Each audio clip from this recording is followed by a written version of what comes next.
Hello and welcome to a week 6 edition of the quote unquote expert, quote unquote roundtable. My name is Adam Levitan. I, of course, am the father of Jerry, the most beautiful beast in the world. As always, I am joined by America's sharpest hippie.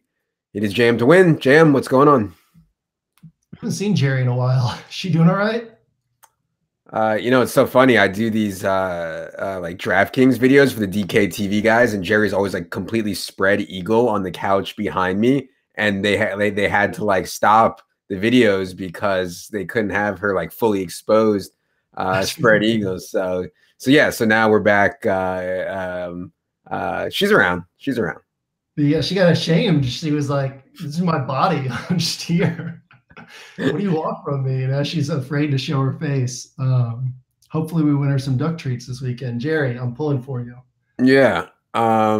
What do you think of this slate, JM? Because I honestly, I think there's two main points I think about the slate. First of all, if Todd Gurley was like 9,400, and maybe you don't feel this way, but I feel like if Todd Gurley was 9,400 or like 9,500, people would be like falling all over themselves to play Todd Gurley, but they see this 5-figure price tag and they're like, "Oh my God, I can't play 10K. I can pay 9,500, but I there's no way I can pay 10K for Todd Gurley." And then we also have a situation where maybe some people got burned by what was expected to be a massive shootout between the Falcons and the Steelers last week. But I think that this Falcons-Bucs game sets up even better for a shootout. So I think those are two things that I'm trying to work together in my head. What do you think of the slate?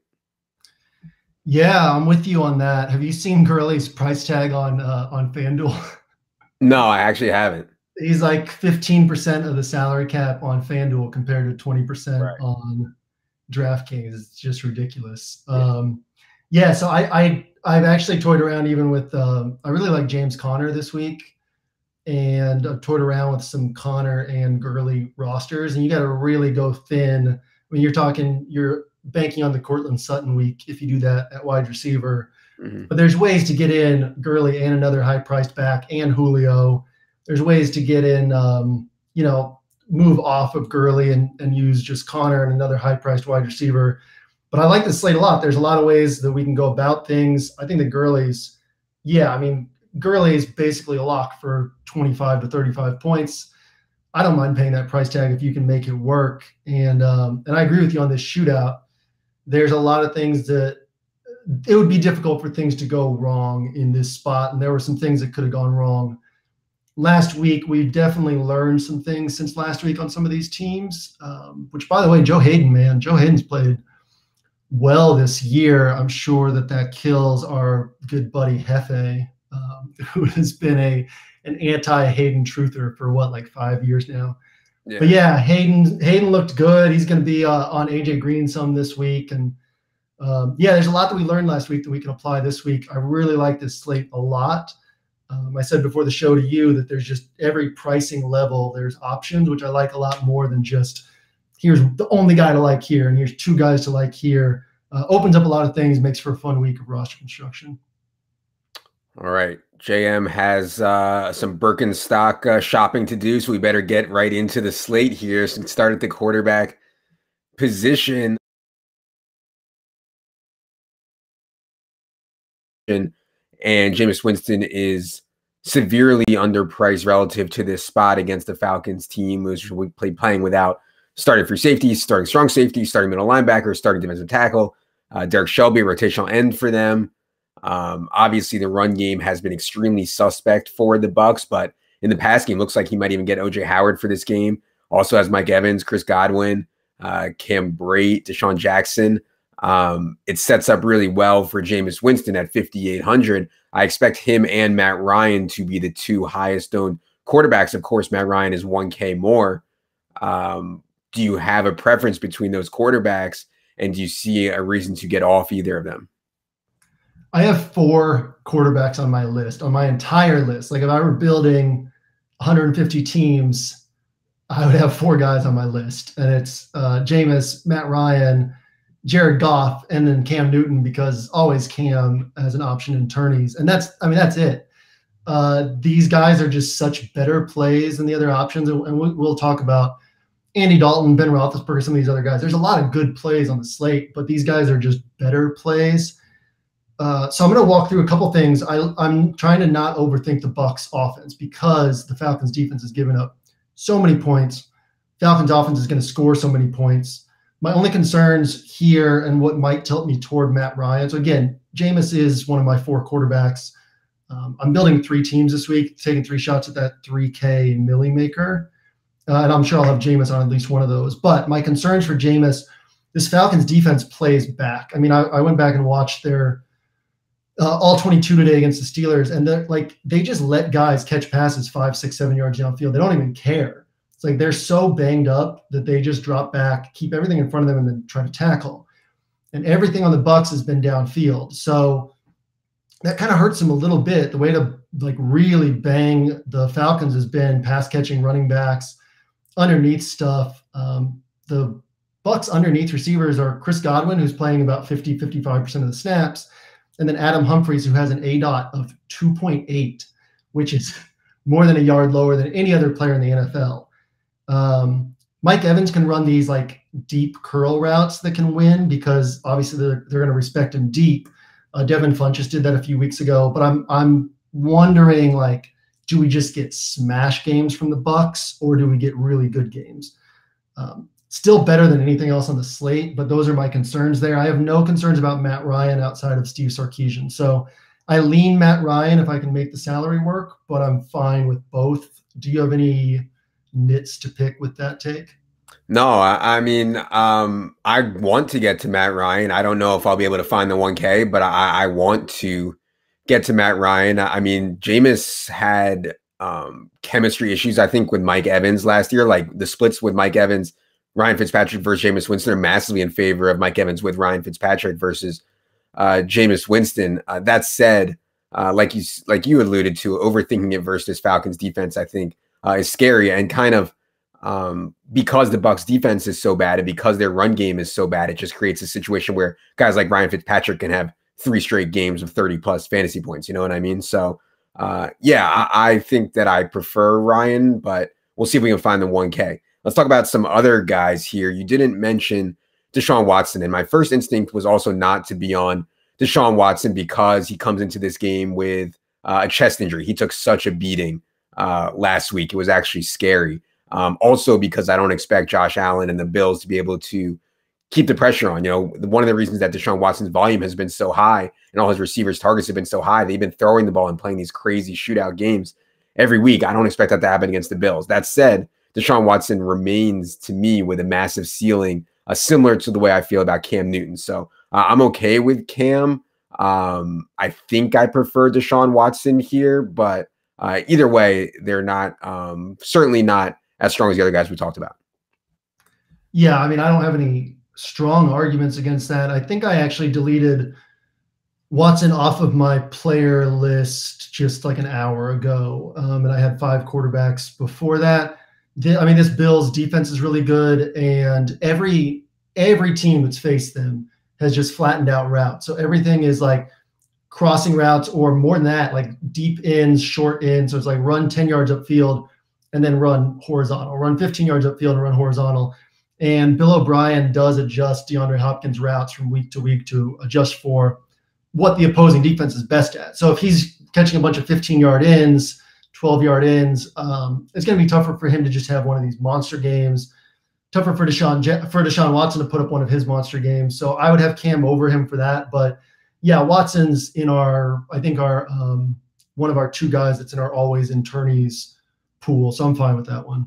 If you wanted to go cheap and try to save a lot of money, there is that game in London between the Raiders and Seahawks, and people think London games are always really ugly. Matt Freeman had an article on Labs, and Evan alluded to in his article how the last recent London games, a lot of them have been turning into shootouts. Derek Carr is a guy who I think, I don't want to say predictably struggled, but that Chargers defense came to life. And we knew they were at least capable of it. I'm not sure the Seattle defense is. Do you have any interest in going back to Carr at 5,100 in this spot in London? I don't have interest in Carr. I thought you were going to bring up Russ. Seattle pass defense has been really, I mean, I have a lot of respect for the Seattle pass defense right now. I know they've faced a pretty cake schedule Mhm.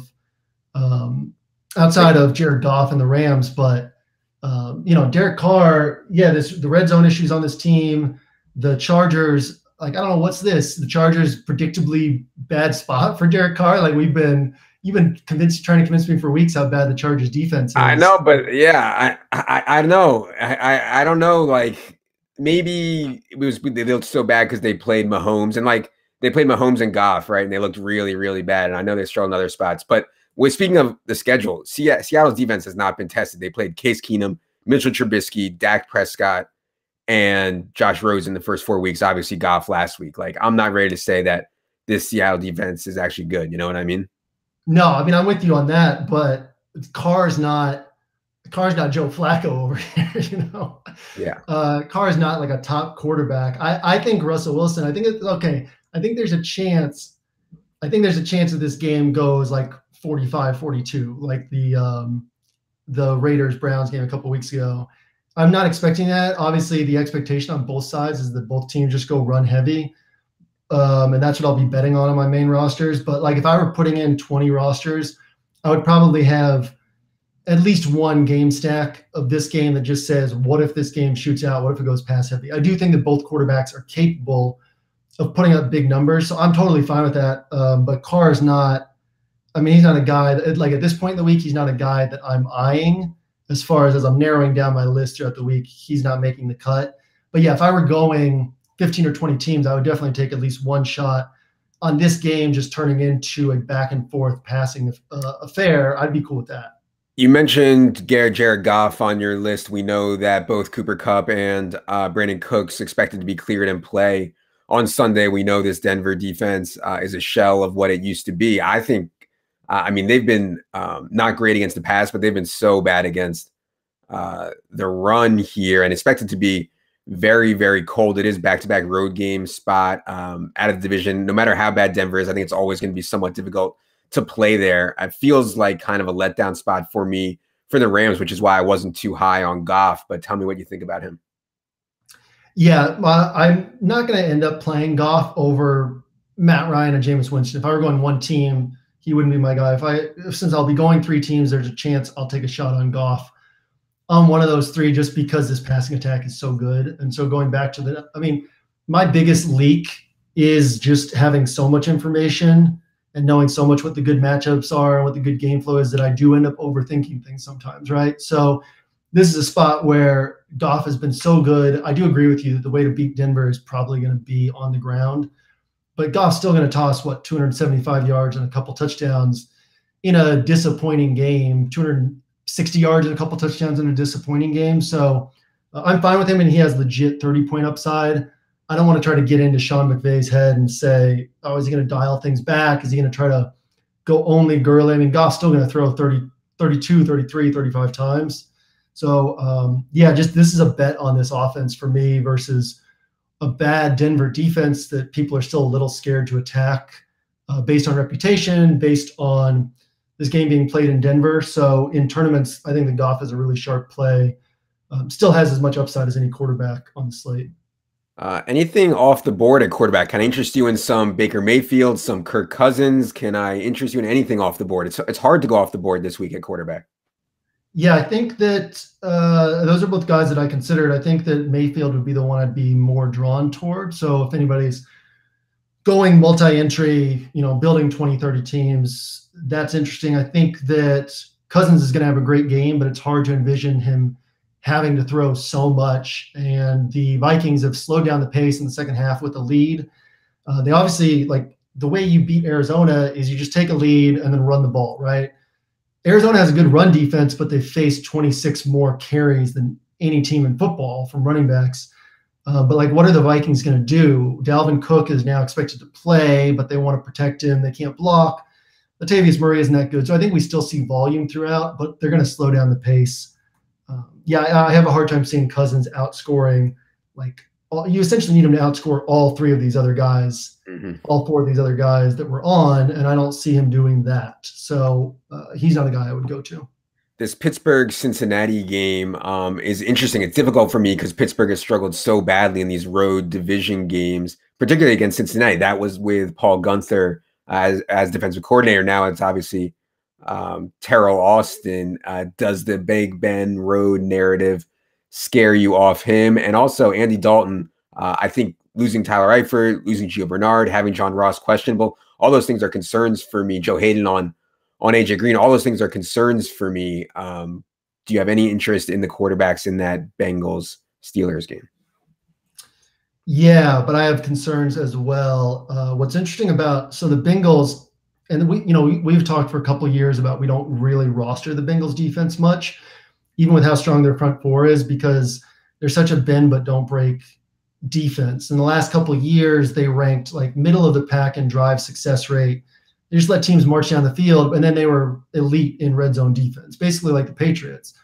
And this year, they're bottom of the league in drive success rate and bottom of the league in red zone defense. So it's like teams just keep marching down the field till they score. A little bit at a time, not big plays, but it's just been easy, which is why I lean Connor, because this is a sort of game where you're at the 20, and then you're at the 12, and then you're at the 6, and then you're at the 2, and then you score. But yeah, I mean, so that pulls me off of Roethlisberger. Andy Dalton, the same concerns that you expressed. I think that the Steelers defense is playing better. Their pass rush looked legit last week. Obviously, Steve Sarkisian doesn't know how to block people. He doesn't know how to I posted a screenshot on Twitter today where it's like Tevin Coleman trying to block two guys while the Falcons' right guard is just blocking air. I mean, it's ridiculous. But Steelers pass rush, Joe Hayden playing well. I have healthy respect for the Steelers defense right now. So I think that this game still puts up points, but I don't think that this matches Falcons and Bucks. Because of that, I'll be staying away. Any quarterbacks we didn't mention? Not any that I think can outscore. Like if we say, here's our four guys, can somebody outscore all four of them? I don't have anybody on that list. Okay, let's move to the running back position, and we might as well start at the top with Todd Gurley. Not only did Todd Gurley play 100% of the snaps last week, not only did the Rams create the most red zone opportunities in the league, but also their offensive line now leads the entire NFL in adjusted line yards. Like, it's so ridiculous. Like, his role in the pass game in the red zone, his offensive line, the way his receiver, it's just so absurd. He's 10K, but I think it is extremely well warranted. The question is, can you fit him? As we mentioned at the top, it's not easy to fit Todd Gurley. How much of a priority is it for you to try to get him in?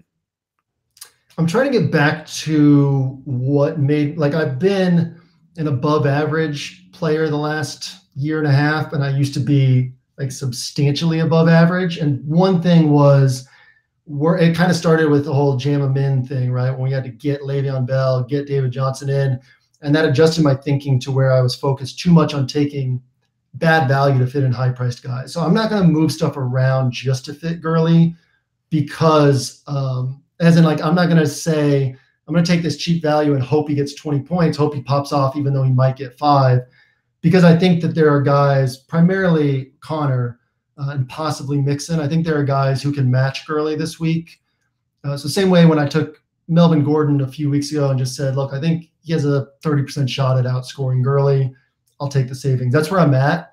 But Gurley's the top raw play on the slate as far as projections. And if I can fit him, I love it. The big struggle for me is I can fit him pretty well with what I like this week. So the big question for me is, do I fit him over Connor, or do I use Connor and then use that 2,300 somewhere else? Do you have a thought on that?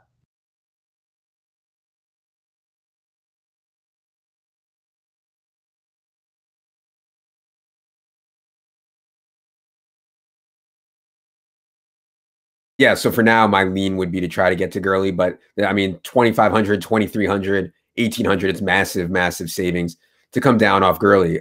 So I get it. I think that there is some like cognitive bias in people that they can't pay 10K. If he was 9,500, his ownership would be way, way, way more owned. Before we get to that mid-range, I want to ask you about Tevin Coleman, because I think a lot of people have this question. They see Devontae Freeman is ruled out.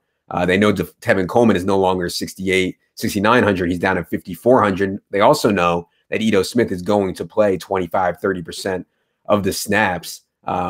How do you, and listen, this Bucks front has been somewhat stout against the run. It's way easier to throw on them. That said, Tevin Coleman is cheap, 5,400. How do you feel?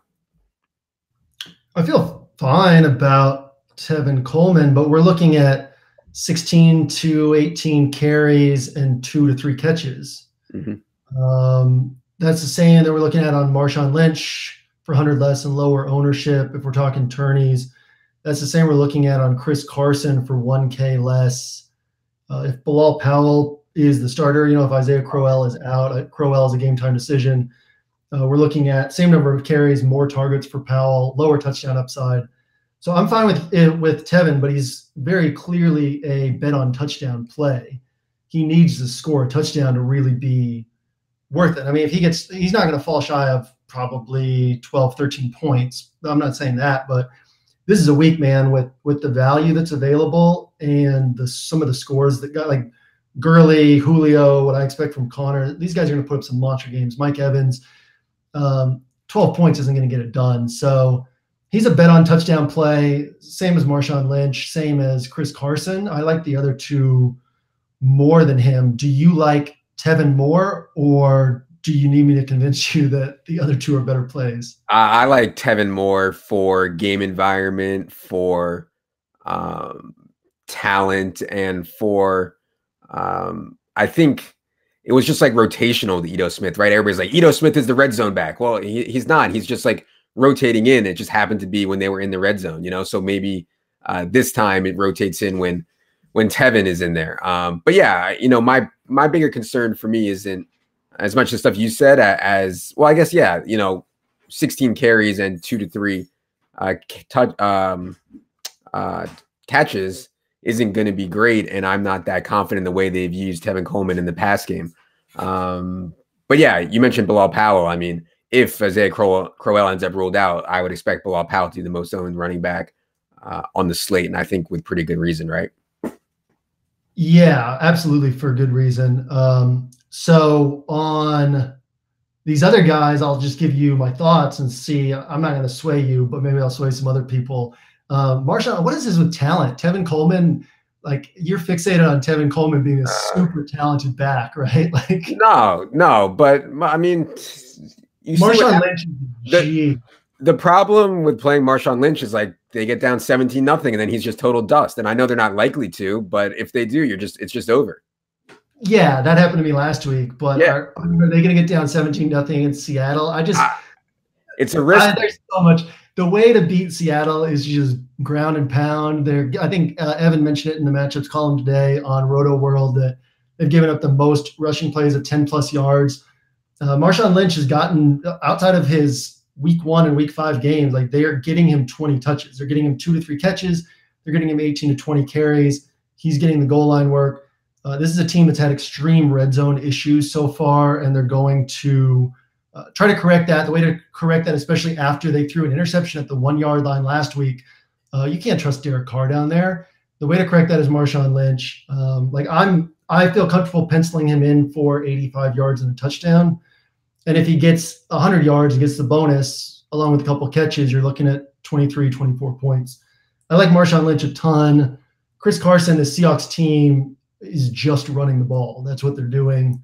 And there's no reason to change that against an Oakland defense that is, it's possible to just destroy them on the ground. So again, 20 carries for Chris Carson, 1 or 2 catches, same range, and, really bad defense. I just like both those guys quite a bit. I'm fine with Tevin Coleman, but I'm taking these two over him this week.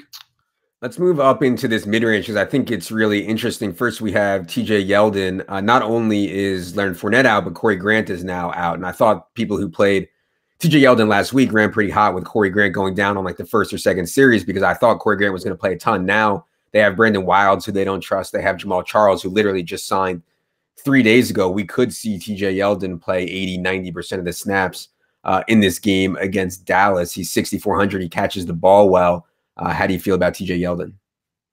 Yeah, I'll be surprised if we get more than 60 rushing yards from him. This is a great run defense. But what are they? They're bottom 5 in receptions allowed to running backs. Earlier, they were second worst behind only the Falcons. It's hard to pass downfield on them. So we could see Yeldon pick up 6 to 8 catches. That's totally reasonable. So that puts him in play. I think it comes down to whether or not he scores, because if you get 60 rushing yards, 7 catches for 60 yards, you're sitting at 20 points, which is fine. That's great at 6,400. But I think that Mixon and Connor can beat that. But if Yeldon scores or scores twice, then obviously he's smashing. So I'll be surprised if he gets a 100-yard bonus here, which brings it down to catches and touchdowns. I think that Yeldon's super safe. I think he has a high floor, a pretty high ceiling. I'd like to get up to Mixon and Connor over him, but I like Yeldon quite a bit. Agreed on Mixon and Connor. My first instinct was definitely to prefer Mixon over Connor. I guess I just get in my head these games of Steelers going on the road, and just like the offense like sputtering to a halt. For Mixon, we know that with Gio Bernard out, they're probably gonna only have 2 backs active in Mixon and Mark Walton. They have used Joe Mixon the way that like we love running backs be used. They split him out wide, they throw him the football, they throw him the football out of the backfield, they use him at the goal line, they use him on screens. I think it's a really good spot for Joe Mixon. Tell me why Connor over Mixon. It's slight. I like both guys a lot, and it's actually Mixon's best matchup on the year, even though Pittsburgh is good against the run. Mixon's had a tough run of matchups, all top 12 run defenses so far. The big thing for me is just asking the question, why have the Bengals been bad on defense? And recognizing that it's just not chunk plays, it's just drive the field, drive the field, drive the field, drive the field, and then teams score up close. So because of that, it just sets up really well for Connor to get 3-4 touches close to the goal line. His touchdown upside is pretty high because the expectation is not that you're scoring from 30, 40 yards out, which just sets up really well for James Conner. And yeah, on the flip side of that, the matchup's a little bit tougher for Joe Mixon. That's really the only thing for me. I like both guys a ton. Right now, it's like Gurley, Connor, Mixon, and that's my group at the top. I'd love to have 2 of them, but I might have to make too many sacrifices at wide receiver. So we'll see where I end up there. Seems like a weekly question is Melvin Gordon or Christian McCaffrey. They're always priced right around the same. This is an awesome matchup for Christian McCaffrey. The Panthers offensive line somehow continues to dominate in the run game. Redskins have really struggled up front. Christian McCaffrey, we know the usage will be there. 0 targets in the first half last week, which was extremely tilting. Did get 5 targets in the second half, converting 1 of them for a touchdown. Do you have a take on Christian McCaffrey versus Melvin Gordon? I feel like I've rostered one or both of these guys every week so far. Yeah, I like McCaffrey more. I like the matchup more. I don't hate the matchup for Gordon either. The Browns have been worse against the run this year, better against the pass. So I like both guys, fine with both guys. I have McCaffrey above Gordon this week. But I'd be like, anyone can make an argument for flip-flopping those. So I'm good either way, but McCaffrey's my guy for the reasons that you mentioned. Just a good matchup. And actually, Washington's has a good pass defense too. So, it just filters things toward McCaffrey once again. I've heard a lot of people talk about David Johnson this week because he is 5,900 and he's going to touch the ball a lot. I will not be playing David Johnson in the spot. I think it's a get well spot for the Vikings defense, and I get that the Vikings defense has been bad. This feels like a spot where they get right against Josh Rosen. I can't face using David Johnson, even with Chase Edmonds questionable with his back injury, even though I can see David Johnson.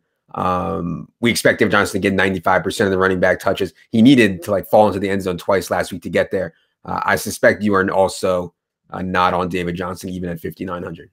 No, I'm not on him. Good run defense. It's like Mike McCoy kept watching ESPN or something, and they were like, "You got to get the ball to David Johnson." And he's like, "Oh, all right, cool.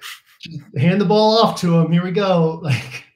There's no creativity. There's no they're not getting the ball to him out in space. You remember when he came up? That was 2015, right? Mm-hmm. And at first it was like, "Oh, this is just a pass catching back. This guy can't really." He's a big dude, but the rap on him was he can't run between the tackles. You got to use him in space. And Bruce Arians would run him on go routes. He's running them on slants. He's running just using them all over the field. And until we see that, he's just a 20 touch back. he's just a 20 carry back with 2 or 3 catches. So I would take Tevin Coleman over David Johnson. Tevin's at least on my list as a strong cash game play. David Johnson's not even a guy I marked down this week. We didn't mention Ezekiel Elliott, who's been priced down to 7K. Dude is going to touch the ball 20 to 25 times. My concern is that even with Jalen Ramsey questionable, I do expect Jalen Ramsey to play, but either way, the Jaguars do not need any help in the secondary. They can literally put 8 guys in the box on every play. Does Zeke down at 7K intrigue you at all? At all, yes. I have him on my tournament list. So my core list is the Seahawks backs and Marshawn, Gurley, Yeldon, Connor, Mixon, Bilal Powell, and CMC. And then I've got Zeke with Gordon, Eckler, and Tariq Cohen as guys who can post a big game, but I don't feel as good about them. So that's where Zeke is for me. Not a guy that I'm going out of my way to roster, but it's not going to surprise us if he puts up 35 points because he's Ezekiel Elliott. I think that's where you go on this is bad matchup, bad offense, but it is Ezekiel Elliott. I'd be fine with that thinking, but let's not pretend it's a good spot. You mentioned Tariq Cohen. Do you have a lean on him playing as much as he did in the game before the bye or playing more than Jordan Howard here? Because it seems like the offense, even before it turned into a blowout in that game before the bye, they were using Tariq Cohen a ton. That could have been matchup based though. Yeah, it seems very matchup based. We know that the Bucs have really slow linebackers. They got to match up on the linebackers as much as possible, but they're going to try to get him on Kiko Alonso this week. He's going to get worst case 4 or 5 catches, and then you hope that they overuse him again. So I like Tariq Cohen, but I don't think that this is a place where we say this guy's getting the catches. It's if he does, he's going to blow up. Matt Nagy knows how to expose an opponent's weaknesses. Miami is in there with the Falcons, and Cowboys are just allowing a ton of receptions to running backs. So I think that Cohen has monster upside. The guesswork keeps his floor pretty low. I certainly wouldn't feel safe saying he's getting usage like he did a couple weeks ago.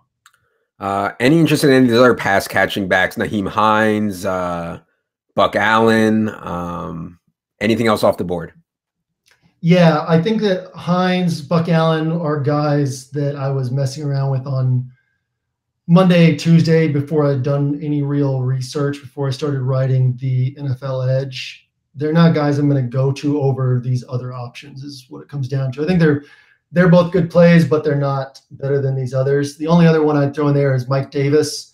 You look at combined points from Seahawks running backs last 3 weeks, it's been 26 to 34 points combined. So again, it's hard to average 16, 17, 18 points a piece from 2 cheap guys. So you could play Mike Davis and Chris Carson together. And if the Seahawks stay as run heavy as they've been, you're looking at 33 carries, 3 or 4 catches, 1 or 2 touchdowns as Adam shakes his head.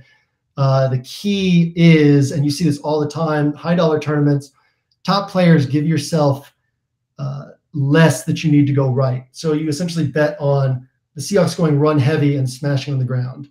If they do, you get all the points. You could literally get 36 to 40 points from these 2 guys. Makes a lot of sense in any tournaments under 5K entries. I can't condone that. Yeah, you had the same reaction last week to Cousins, Thielen, and Diggs. No, I didn't.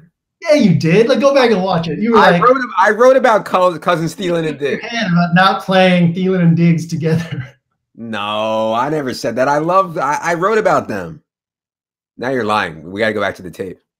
I would say the issue is we're talking about 2 guys from a Brian Schottenheimer offense. I don't think I want 1 guy from a Brian Schottenheimer offense. And we're talking about 2 running backs who don't exactly play incredibly well in the pass game. So now we have 2 guys who are just like pounders. I couldn't imagine playing both. Well, there you go. There you have it. All right. Anything we didn't talk about at the running back position? No. We covered Seahawks running backs together. We talked about everything. All right. Julio Jones. Everybody says they're never going to play Julio again. They're never going to do it. He doesn't score touchdowns. Steve Sarkisian's adult. I'm never playing Julio again. And here we are. And I expect Julio Jones to be the most owned wide receiver on the slate. And I think with very good reason, the matchup is outrageous. He comes out of this Joe Hayden game with the Falcons saying they have to work to get Julio the ball more. There's absolutely no one on the Bucks that can cover Julio Jones. This is a home game. He is priced below 8K, which is just absurd. I don't see any reason why Julio should fail here at elevated ownership. How do you feel about him? It doesn't. Nothing comes down to matchup. There's no analysis here. I said in my article this week, if they just said, screw it, we're going to throw it to Julio 20 times, no matter what, they would destroy the Bucks. Last year, I'm sure you played him in that 50-point game that he had. I didn't play him. And the question is, like, how can you not play Julio against the Bucks? That's what people would say to me after that week. And my thing was, how could you play him at 50% ownership? At that point, we were 10 weeks into the season. He had two 100-yard games, one touchdown. 3 weeks later in the same matchup, he had 3 catches for 54 yards on 8 targets. It has nothing to do with matchup. It's all about usage. My take on that, so basically you have to say, do I think the Falcons use him? My take on that is basically what you said.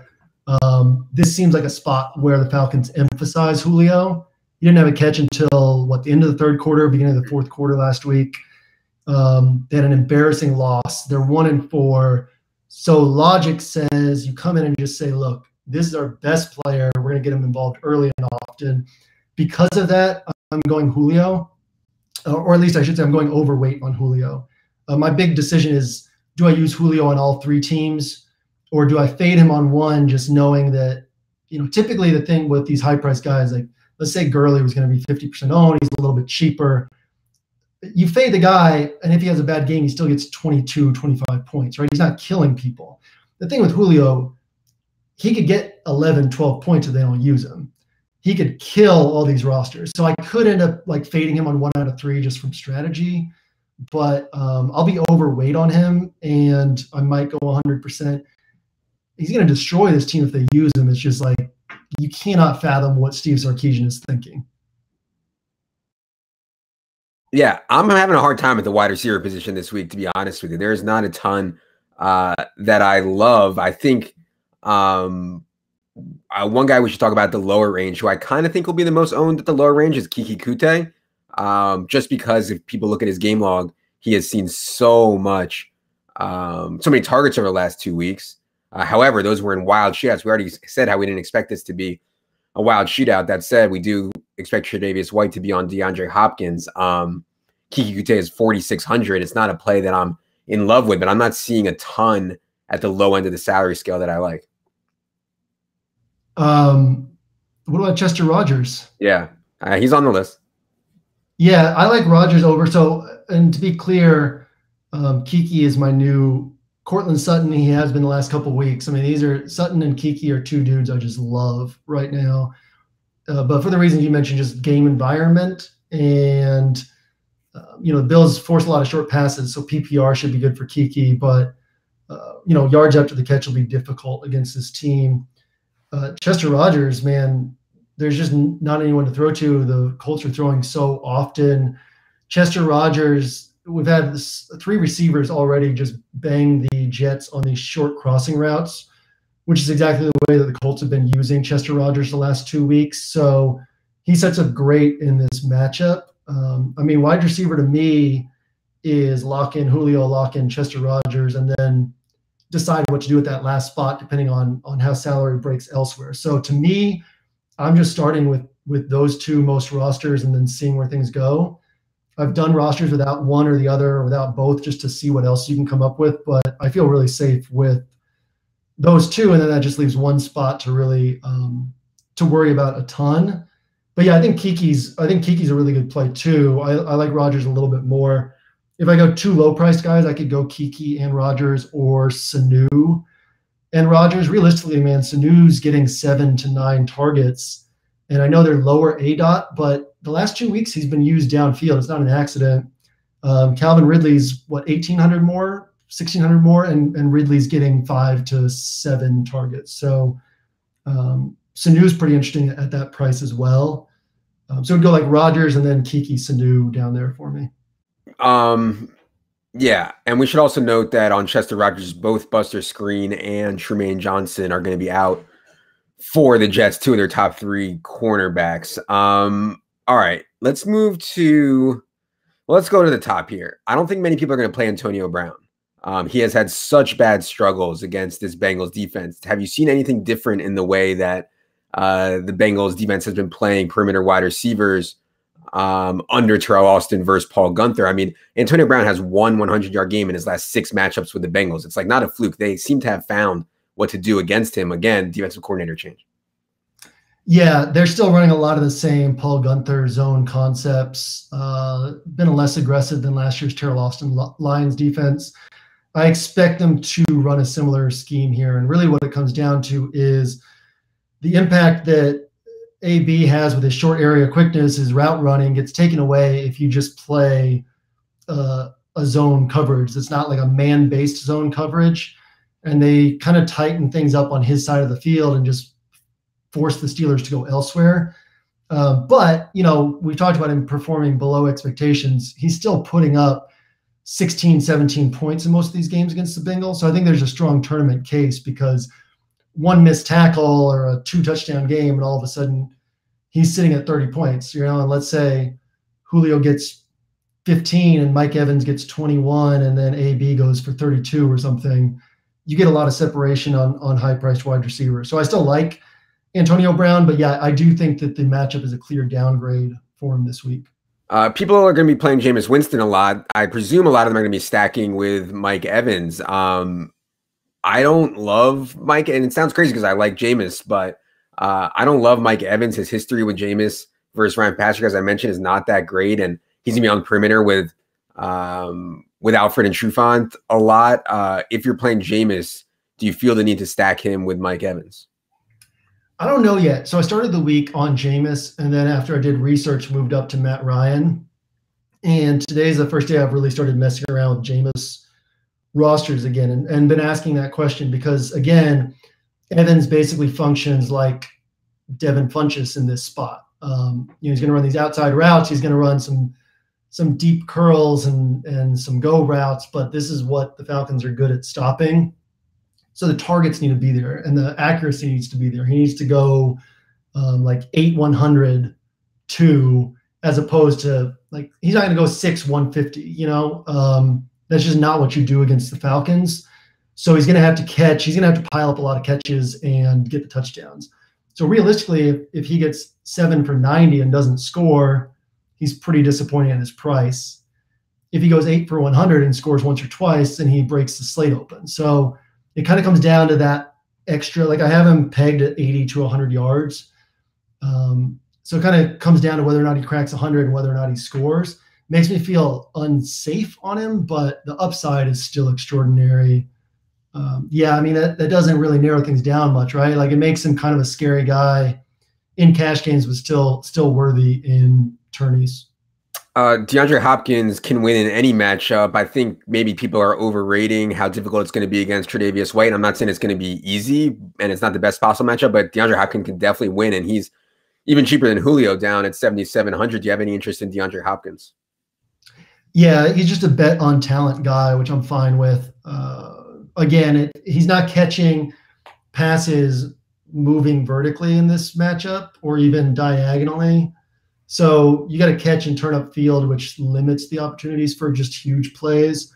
But it's still DeAndre Hopkins. I mean, if he gets a yard of separation running across the middle, catches something 15 yards downfield, he can still take that to the house. So I like how, like basically as you alluded to, it's not a great matchup, but you can still bet on Hopkins anytime. A guy I really like for tournaments is Juju Smith-Schuster, mainly because he came off a bad game at high ownership, and I think that always makes for a tournament case, especially when the target concentration remains pretty tight for Pittsburgh. What do you think about this spot for Juju? We know he'll be in the slot.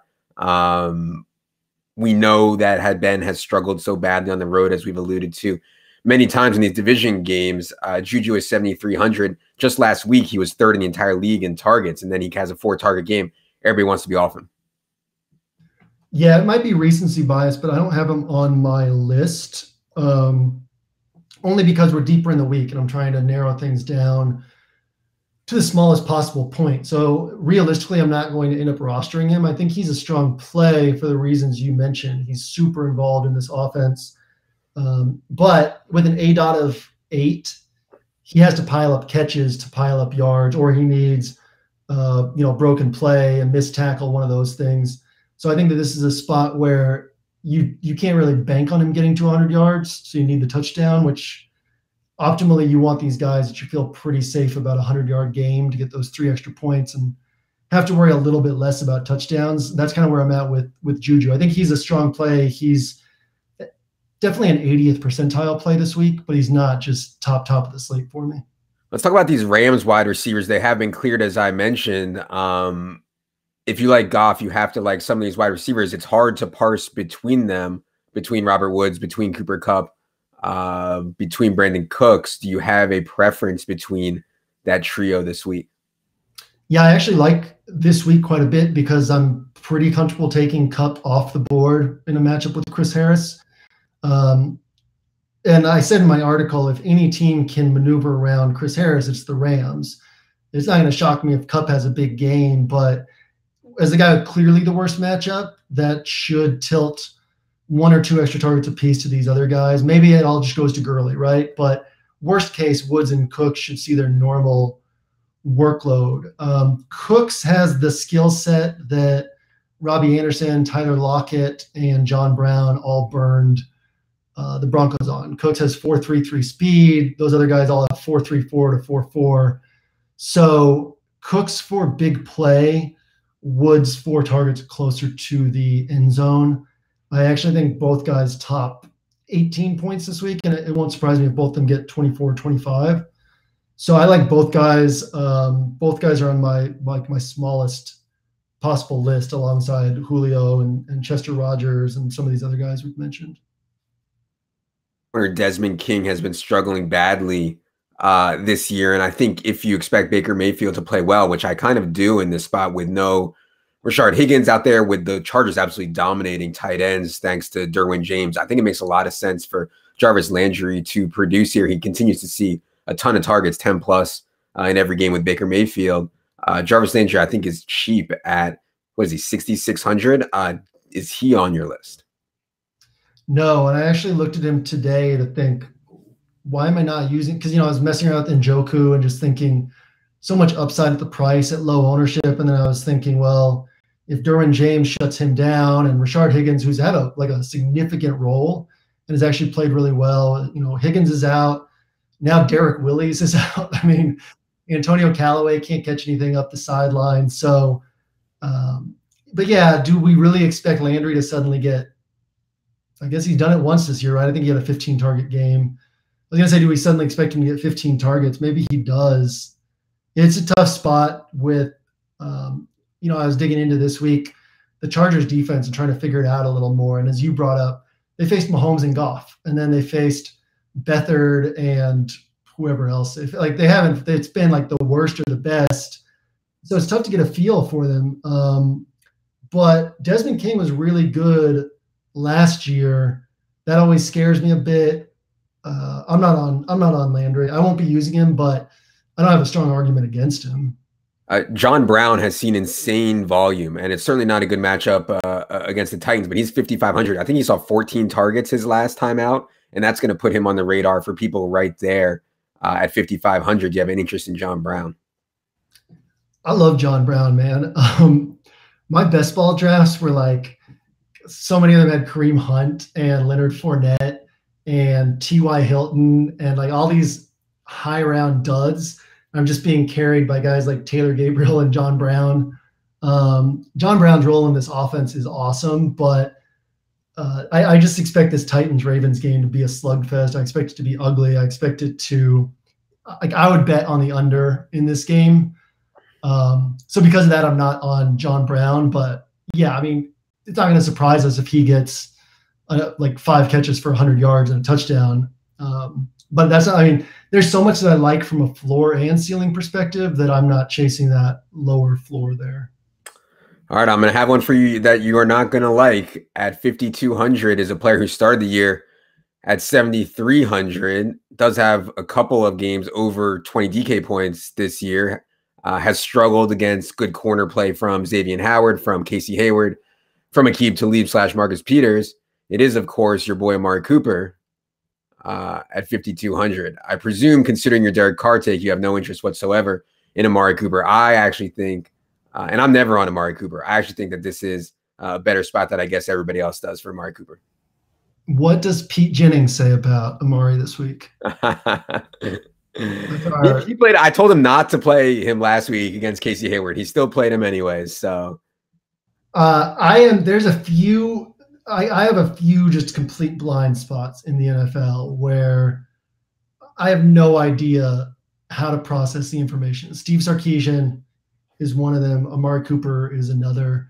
Where I have not found any rhyme or reason to when to play him, when not to play him, when he's going to show up, when he's not going to show up. So, yeah, with how much floor and ceiling I like this week, I'll just take a pass. But if you have a reason why he's a good play, man, let me know. Cornerback sensitivity, yeah, and like that's it. I mean, yeah, and also, I mean, the price change. You don't see guys drop 2,300 that often from their in 5 weeks of salary.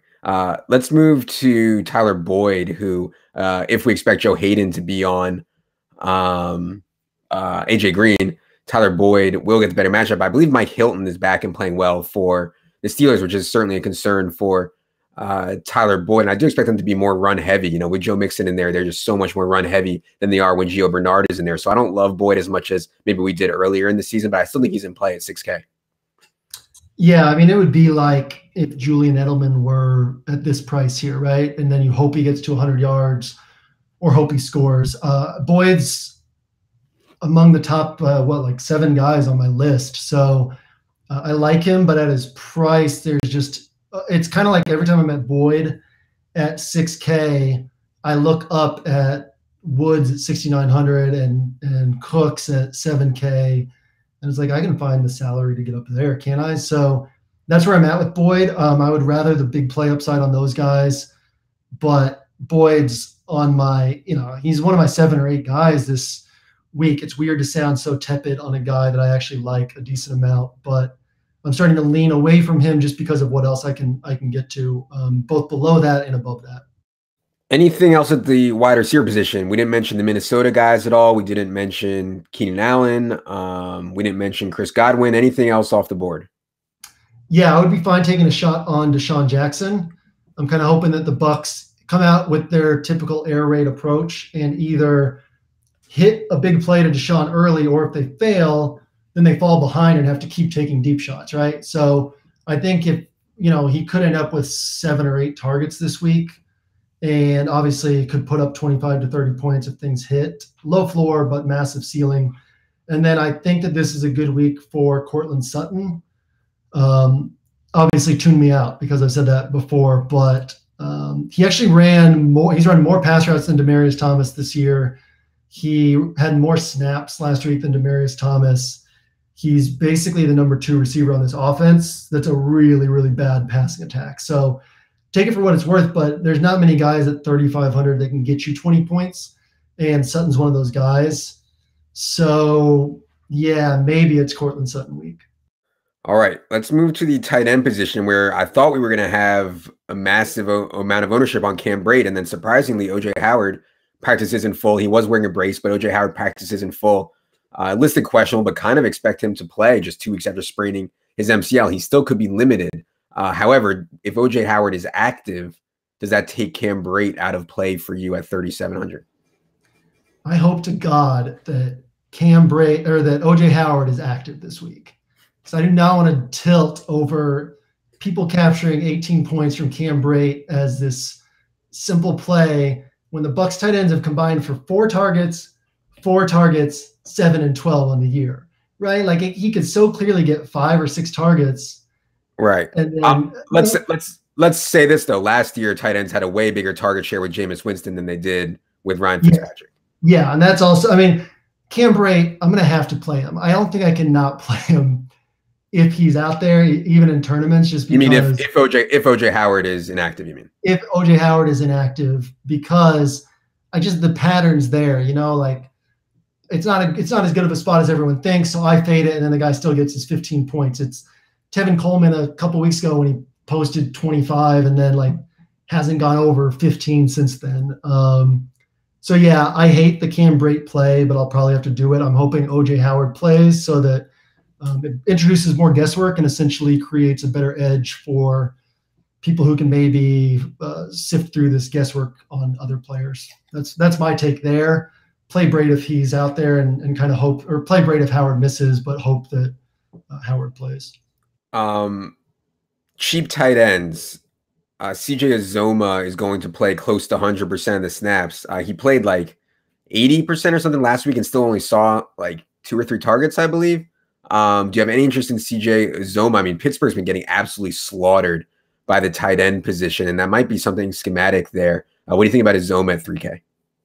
Yeah, I was off of him early in the week because he had 2 targets. One of them was schemed in the end zone, or was that 2 weeks ago? Anyhow, and that's just not heavy usage for a guy playing all these snaps. But then I went back and watched some more Steelers film, and it's like they're playing wide receivers tight, and then they're dropping linebackers back and just letting these dump offs go to tight ends.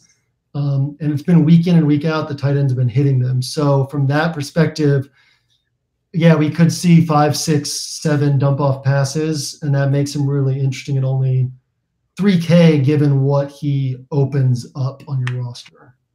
I wasn't even going to consider Austin Hooper, but people keep asking me about him because he saw 12 targets last week and he's only 3,500 this week, and he's in this game with the Falcons have highest implied total on the week. So I think people are going to still play Austin Hooper. I mean, dude has had so many good spots over the last couple of years and just consistently is like 2 for 20, 3 for 18. Do you have any interest in Austin Hooper at 3,500?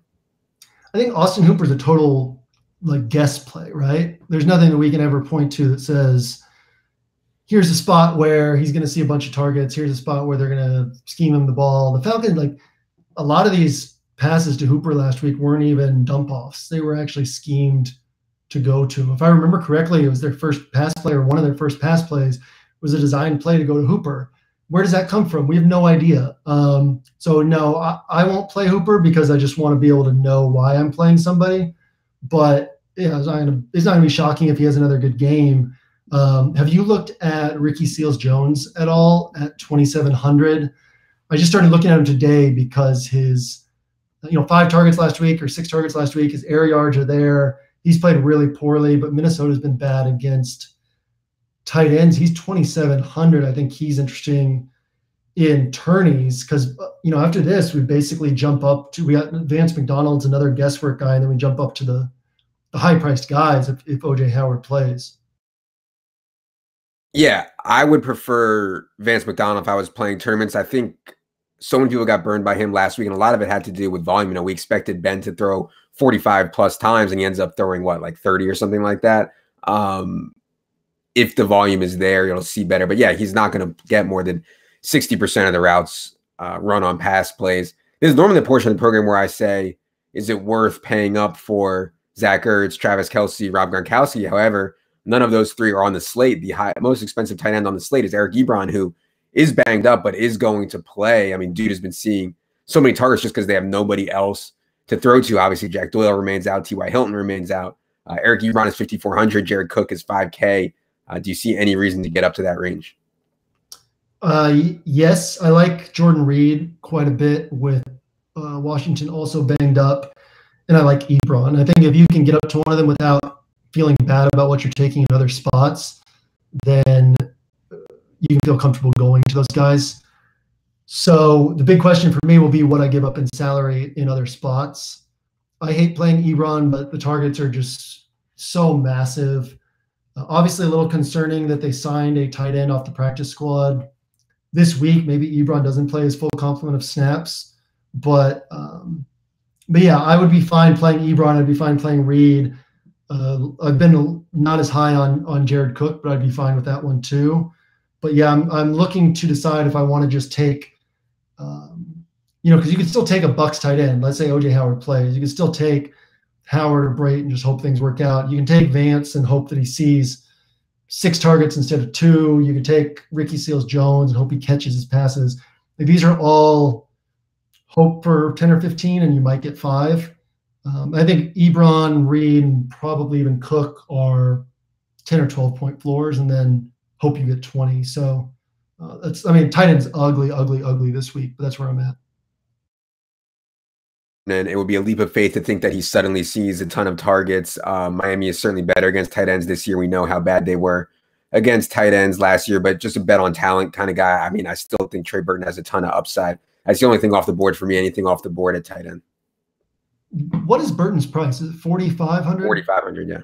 It's a little expensive. I was going to say, I mean, he's getting 4 to 6 targets, which is more than we can say for these other guys. Yeah. But then at that point, you're almost to Jordan Reed. Yeah, I mean, Burton, Kyle Rudolph, Greg Olsen as just a pure upside play. They're all guys who could go for 20. Like, they have a better shot at 20 points than these cheap guys we're talking about.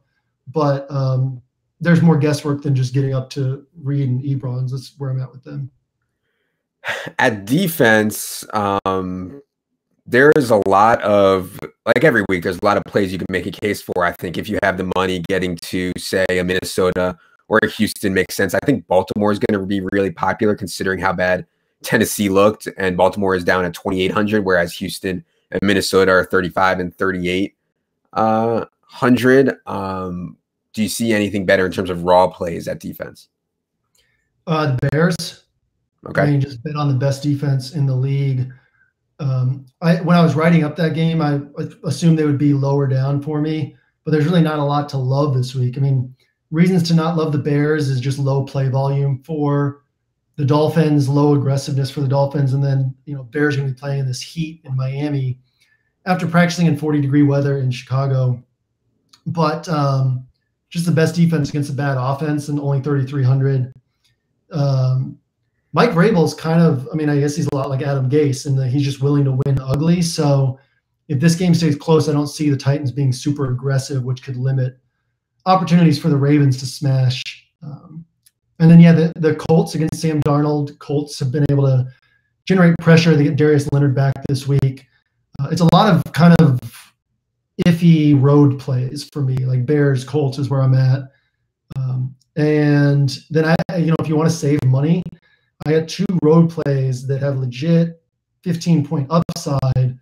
They just, have lower floors. That's Pittsburgh at Cincinnati. Good pass rush. Andy Dalton's thrown, I think, 7 picks this year, right? He's been a little more aggressive. It's led to more interceptions. And the Cardinals are only 2K, and they have a tremendous pass rush.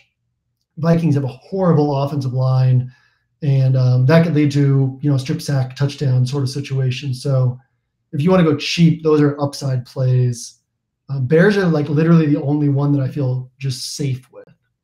Yeah, my concern with Arizona is like Minnesota gets a lead and then just bleeds the clock out. You don't get a chance for a strip sack. You don't get many chances for a strip sack or whatever. Actually, my favorite under 2,500 would be the Cowboys.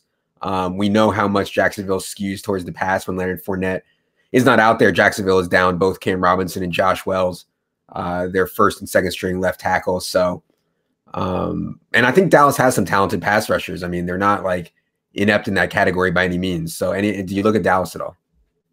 Yeah, and they get David Irving back this week, which is going to help a lot with the pass rush.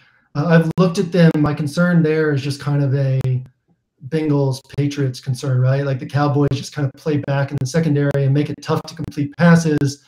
They're not aggressive. You love these defenses like the Browns, right? The Browns are worst or second worst in the NFL in yards after catch allowed. But they get tons of pass breakups, interceptions because they just attack the ball.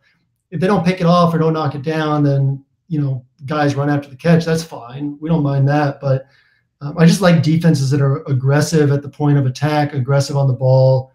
I don't see that from the Cowboys. So I toyed around with them just because of, the sacks, but a little tougher for me to pull the trigger from just a pure upside perspective. What about the Bills? I don't like using the Bills on the road, but Deshaun Watson continues to make a lot of mistakes, and I think is feeling how bad his offensive line is early. How do you feel about the Bills at 2,200? It's rare I would take like a 10-point dog as my defense, but still. Yeah, I think this game's going to play a lot closer than that. I'm not going to be surprised if Houston wins by 10 or more, but I don't think it's just going to be a blowout. I think I mentioned the Bills when I wrote up that game, and then probably when I read through everything and made my list, I was just like, no, that's stupid. So I'm glad you brought it up because it actually does make sense. Like when you look at the matchup, that the Bills should be able to put up some points as well. I mean, teams have done it week in and week out against Houston. All right. Anything else at defense we didn't mention? No, that is my list, except Jaguars. I mean, always Jaguars in play, get another road defense on there, but there are other defenses I like more, and they're more expensive. All right, let's move to the stacks portion of the program. Nobody has watched this entire time. They fast forwarded to this point and this point only. Give them a chalk stack and a contrarian stack that's going to win them $1 million. All right, the one that's going to win you $1 million. I have no idea. None of us have any idea. You can stack this. I'm going to make it easy for my chalk stack. You can stack this Falcons and Bucks game so many ways, and I would load up. I also like if you don't use Julio on a team. If you don't use Julio on a team, you almost have to use one of these other Falcons pass catchers.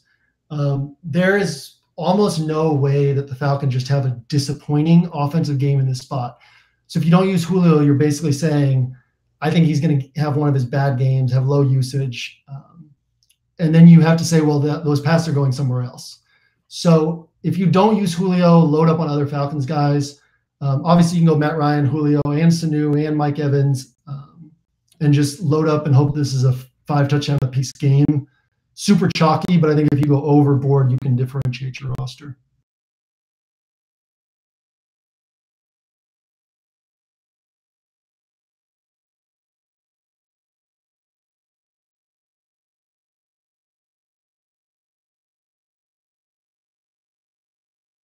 To Jarvis Landry.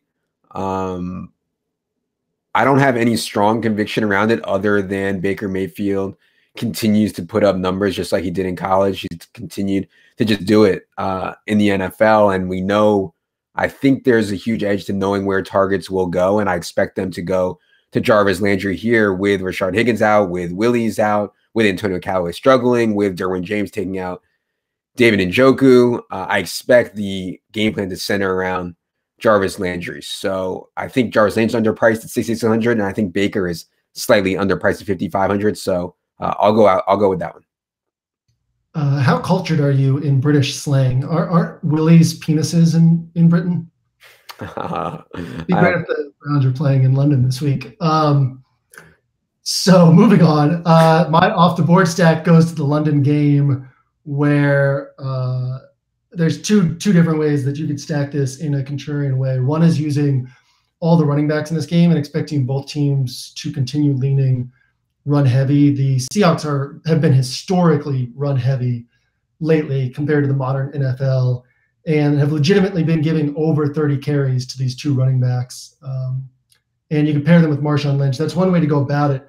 The other way is to just bet on the passing attacks opening up and this just becoming a shootout and going Russ and Lockett and Murray, or, Russ and Lockett and Nelson, or whatever you want to, Russ and Baldwin, mix and match things that way. I think that's really interesting in large field tourneys. If multi-entering is to just throw at least one or two rosters that say, what if this game shoots out?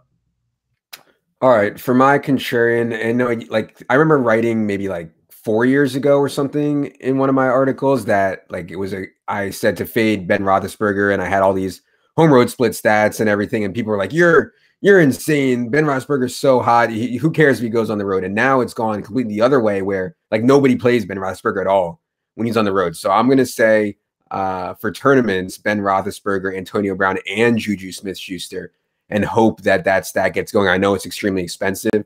You're not going to be able to fit Gurley and Julio and guys like that with that stack, but there's just three really talented guys that have huge ceilings. So yeah, that would be it. And yeah, as you mentioned, if I play a stack like that, I would probably play Sanu or Ridley or something like that also. I think that makes a ton of sense. Yeah, I like that a lot. Yeah, betting on another game environment, other guys who could go off at higher price, taking out Julio and then still betting on somebody on the Falcons is I think, a super sharp way to go about it. Adam, it sounds like you and I will have so little overlap on our teams this week. So hopefully Julio smashes for us, and hopefully we both have a big weekend. Yeah. Well, you, Chris Carson, and Marshawn Lynch are going to sleep in a dumpster, and I'm going to sleep at the Four Seasons. Me and Chris Carson and Marshawn Lynch are taking our willies out. We're having a celebration on Sunday. Tell the people, are these subscribers only watching us right now? We got some people watching live, but yeah, this is a subscriber only week, so no need to sell you guys anything. You guys know what the site's about. Whatever. If you're watching this live on YouTube and you're not a subscriber, stop being a freaking freeloader. All right. There you go. Right. Adam said it, not me. That is going to do it for a week 6 edition of the quote unquote expert quote unquote roundtable. For JM, I am Adam. Good luck, everybody.